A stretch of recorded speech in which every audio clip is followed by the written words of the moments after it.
Άντε ντε, αυτό σκέφτομαι. Δεν σε χαλάει. Τι, εδώ θα μείνω ακίνητος. Εδώ θα μιλήσεις, στο πρώτο μέρος. Και τι θα πω το πρώτο μέρος.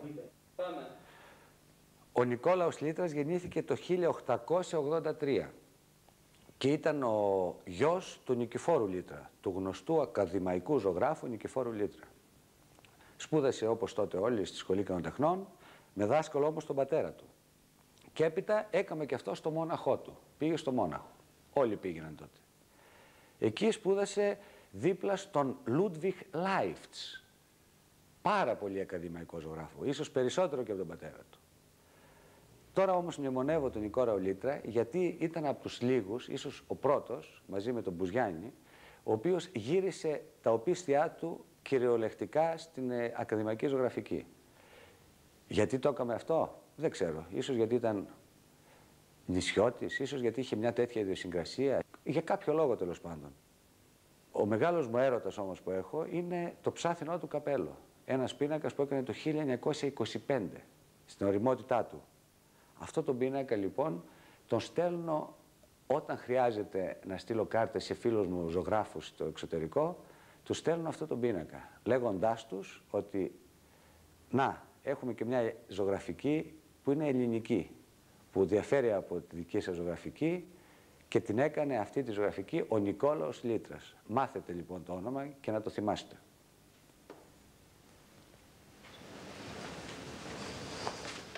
Ιδού, το ψάθινο καπέλο, Νικολάου Λίτρα, 1925, διαστάσεις έργου 86 επί 66. Αυτό είναι κάπως μικρότερο γιατί είναι ρεπροδεξιόν. Δυστυχώς δεν είχα τα χρήματα να αγοράσω από την Εθνική Πινακοθήκη αυτό το πίνακα. Και δεν ξέρω αν το αποκτήσω ποτέ. Αυτή είναι η μαγεία μας λοιπόν, ο έρωτάς μου. Και γιατί είναι έρωτας. Να, ένας πιτσιρικάς στη σκιά μέσα από ένα παράθυρο και έξω η ελληνική φύση, ο ήλιος και το ελληνικό τοπίο. Τι κάνει, ανατροπή, βγάζει σε πρώτο πλάνο τα ψυχρά χρώματα και πίσω τα θερμά, που τα θερμά κανονικά δεν μπορούν να πάνε πίσω, δεν δημιουργούν βάθος και όμως το δημιουργεί βάθος. Και η πινελιά του, η πινελιά που είναι κίτρινη, μια κίτρινη πινελιά που είναι μια φόρμα, μεγάλη, φαρδιά. Και αυτό το άσπρο, το κατάλευκο σπίτι, καθαρό άσπρο από το σωληνάριο, με αυτό το πράσινο που χρωματίζει, πράσινη πόρτα που χρωματίζει όλο τον πίνακα. Αυτός λοιπόν ο πίνακας, όσο τον κοιτάω και όσο με κοιτάει αυτός ο πιτσιρικάς, με γυρνάει πίσω.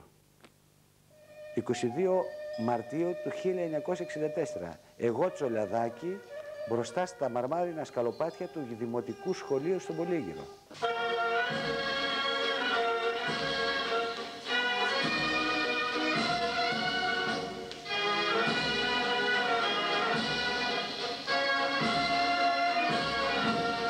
Στο ψάθινο καπέλο ένας νησιώτης πιτσιρικάς, εδώ ένας Μακεδόνας, εγώ, ντυμένος τσολιάς με φέση.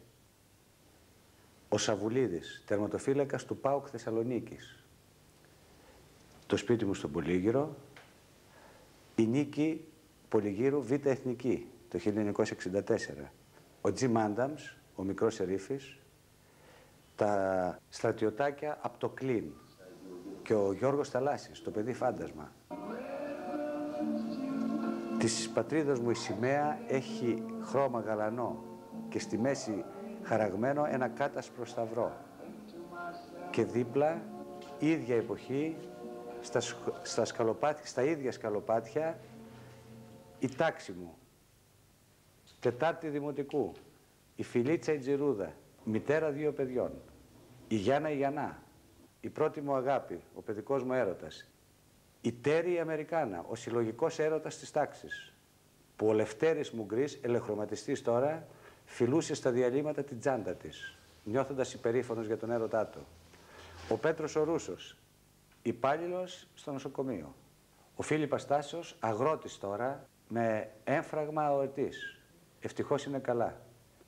Χρήστος Παραλής, σχολή καράτε στον Πολύγυρο. Γιώργος Κυρκούδης, ήδη απόστρατος της πολεμικής αεροπορίας, ο αεροπόρος μας.